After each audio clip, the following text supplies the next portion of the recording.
Classification of Indian history. এই classification of Indian history কাজটা করেছিল কিন্তু ব্রিটিশরা। একটু আগে যেরকম বলছিলাম যে ব্রিটিশরা যখন ভারতবর্ষে আসলো, তারা আসার পর বুঝতে পেরেছে যে ভারতের যে ইতিহাস, ভারতের যে অতীত সেটা বহু প্রাচীন। তারাই কিন্তু আসলে এক এক করে এক্সকাভেট করে আনআর্থ করা শুরু করেছে ভারতের ইতিহাসটাকে। বিভিন্ন পুঁথি, বিভিন্ন আর্কিওলজিক্যাল সাইটস, সেগুলোকে অবজার্ভ করে বা স্টাডি করে তারা যেটা বুঝতে পেরেছে যে ইন্ডিয়ান হিস্ট্রিটা বহু প্রাচীন, এবং সেটাকে টাইম ফ্রেমে ভাগ করার চেষ্টা করেছে।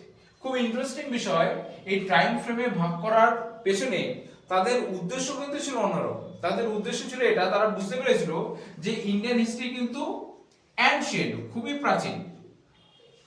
এটা কিন্তু যে ব্রিটিশ হিস্ট্রি তার থেকে অনেক পুরনো, কিন্তু তারা এই অ্যানশিয়েন্ট ইন্ডিয়ান হিস্ট্রিটাকে নিচু করে দেখানোর চেষ্টা করেছিল। তাদের উদ্দেশ্য ছিল যে এই যে ইন্ডিয়ান হিস্ট্রি বা ইন্ডিয়ান যেটা কালচার, সেটা ব্রিটিশ কালচারের থেকে অনেক বেশি ইনফেরিয়র, অনেক বেশি নিকৃষ্ট মানে, সেটা বোঝাতে চেয়েছিল। এবং আরো গুরুত্বপূর্ণ বিষয়, এই যে ইন্ডিয়ান ক্লাসিফিকেশন, ইন্ডিয়ান হিস্ট্রিকে ক্লাসিফাই করেছে, খুব ইম্পর্টেন্ট, এটা মনে রাখতে হবে, এটা ক্লাসিফাই করেছে অ্যাকর্ডিং টু রিলিজিয়ন। খুব গুরুত্বপূর্ণ, রিলিজিয়নের উপর নির্ভর করে তারা এই গোটা ক্লাসিফিকেশনটা করেছে। কিভাবে দেখো, প্রথমে বলেছে যে ইন্ডিয়ান হিস্ট্রির প্রথম টাইম ফ্রেমটা হচ্ছে অ্যানশিয়েন্ট ইন্ডিয়ান হিস্ট্রি, যেটা সময় হচ্ছে 7th সেঞ্চুরি বিসি পর্যন্ত। 7th সেঞ্চুরি বিসি পর্যন্ত কেন বলা হলো? কারণ এই 7th সেঞ্চুরি বিসি শেষ হচ্ছে আর 18th মানে 8th সেঞ্চুরি শুরু হচ্ছে। এই শুরুর দিকে এই বিন কাসিম প্রথম হচ্ছে 8th সেঞ্চুরিতে ভারতবর্ষে এসেছে। তাহলে 7th সেঞ্চুরি বিসি কে কেন বলা হয়েছে Indian history but ancient Indian history শেষ হচ্ছে? কারণ 8th সেঞ্চুরির শুরুর দিকেই বিন কাসিম ভারতবর্ষে প্রথম ইনভেড করেছিল। তাহলে তার আগে পর্যন্ত এটা হচ্ছে প্রথম মুসলিম ইনভেডার।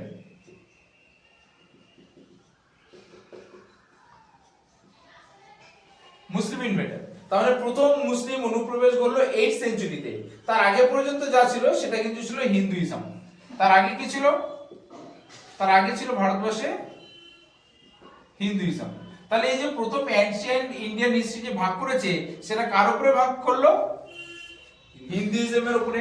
তারপরে 8th সেঞ্চুরি থেকে 17th সেঞ্চুরি বিসি পর্যন্ত বলছি মিডিয়েভাল ইন্ডিয়ান হিস্ট্রি। এবারে ইমাজিন করো 18th সেঞ্চুরির শুরুর দিকে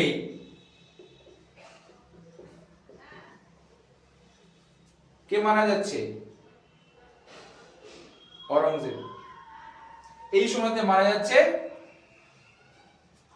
অরঙ্গজেব। অরঙ্গজেব মারা যাওয়ার সময় তাকে ধরে নেওয়া হয় মুঘল সাম্রাজ্য তথা গোটা মুসলিম সাম্রাজ্যের একেবারে শেষ পতন।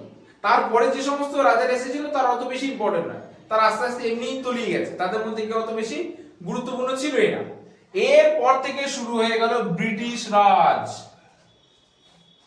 এরপর থেকে ভারতবর্ষে শুরু হয়ে গেল ব্রিটিশ রাজ।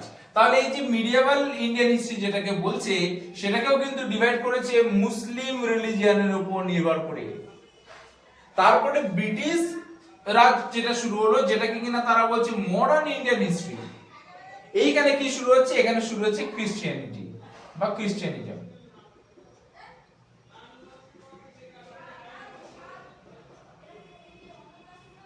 আর এখানে ইসলাম, এখানে হিন্দুইজম। বুঝতে পেরেছো? তাহলে শুধু শুধু তারা ডিভাইড করেনি, তারা ডিভাইড করেছে রিলিজিয়নের উপর নির্ভর করে। প্রথম দিকে একেবারে বিন কাসিমের অ্যাটাকের আগে পর্যন্ত হচ্ছে অ্যানশিয়েন্ট ইন্ডিয়ান হিস্ট্রি। বিন কাসিম থেকে শুরু করে একেবারে মুঘল সাম্রাজ্য শেষ হচ্ছে অরঙ্গজেবের মৃত্যুতে, সেটা হচ্ছে 18 থেকে 17 সেঞ্চুরি, সেটাকে ভাগ করেছে মিডিয়েভাল ইন্ডিয়ান হিস্ট্রি। তারপরে ব্রিটিশ রাজ এবং পরবর্তীকালে যে এখন পর্যন্ত সময়, সেটা হচ্ছে মডার্ন ইন্ডিয়ান হিস্ট্রি। কারণ এই সময় থেকে খ্রিস্টানিজম বা খ্রিস্টানিটি এখানে শুরু হয়ে যায়, ব্রিটিশদের শাসন এখানে শুরু হয়ে যায়। তাহলে গোটা ডিভিশনটা চলেছে কিন্তু অ্যাকর্ডিং টু রিলিজিয়ন। এইটা ছিল তাদের ফিলোসফি। এর পেছনে উদ্দেশ্যটা কি ছিল? এর পেছনে উদ্দেশ্য ছিল এটাই, তারা এটা প্রমাণ করতে চেয়েছিল বা বোঝাতে চেয়েছিল যে ভারতবর্ষের যে ইতিহাস, ভারতবর্ষের যে কালচার, সেই কালচারটা ইনফেরিয়র। এই ব্রিটিশরা এসে, এখানে তো ব্রিটিশদের রাজত্ব শুরু হয়ে যায়, এই ব্রিটিশরা এসে ভারতকে আধুনিকতা দিয়েছে। এই ব্রিটিশরা এসে ভারতকে সুব্যবস্থা দিয়েছে, সুশাসন দিয়েছে, একটা উন্নত সমাজ দিয়েছে, এইটা তারা পূরণ করতে চেয়েছে।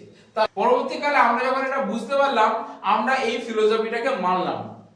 আমরা বললাম যে না, এই ফিলোসফিটাকে আমরা মানতে পারবো না, কারণ এর পেছনে ব্রিটিশদের উদ্দেশ্য ছিল অন্যরকম, সেটা পরবর্তীকালে আমরা বুঝতে পারলাম। তার ফলে এখন আমরা এই টাইম ফ্রেমটাকে বা এই ক্লাসিফিকেশনটাকে মেনে নিলেও আমাদের ব্যাখ্যা কিন্তু এখন অন্য। আমরা এটাকে কি হিসেবে দেখি? আমরা এটাকে যেভাবে দেখি, খুব গুরুত্বপূর্ণ একটা বিষয়, সেটা হচ্ছে দেখো 7th সেঞ্চুরি পর্যন্ত ভারতবর্ষে ইউনিটি ছিল। 7th সেঞ্চুরি পর্যন্ত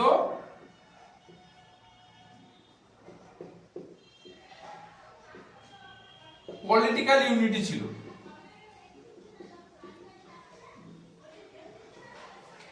কি কারণে বলছি পলিটিক্যাল ইউনিটি ছিল? কারণ 7th সেঞ্চুরির পরে যখন বিন কাসিম অ্যাটাক করলো, তখন দেখা গেল যে ভারতবর্ষের যে সমস্ত ছোট ছোট জনজাতি বা এই জনদের মধ্যে মারামারি, এই জনদের মধ্যে 10,000 যুদ্ধ, সেখান থেকে আস্তে আস্তে করে জনপদ, সেই জনপদগুলো আস্তে আস্তে করে তোমার রাজবংশে পরিণত হয়। এই জনগুলো তখন পর্যন্ত ইউনাইটেড ছিল, কিন্তু বিন কাসিমের অ্যাটাকের পরে মিডিয়া ভ্যালিতে দেখা গেল যে জনগুলো ডিসপার্সড হয়ে গেল, একে অপরের থেকে ছড়িয়ে গেল, ডিসইন্টিগ্রেট হয়ে গেল। বুঝতে পেরেছো? তাহলে 7th সেঞ্চুরি পর্যন্ত দেখা যাচ্ছে যে পলিটিক্যাল ইউনিটি ছিল, কিন্তু 8th সেঞ্চুরি থেকে শুরু করে 17th সেঞ্চুরিতে কি দেখা গেল? Political disintegration.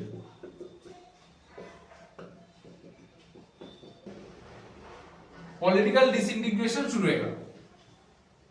তারপরে 18th সেঞ্চুরি থেকে 18th সেঞ্চুরি অনওয়ার্ড আমরা কি ধরছি?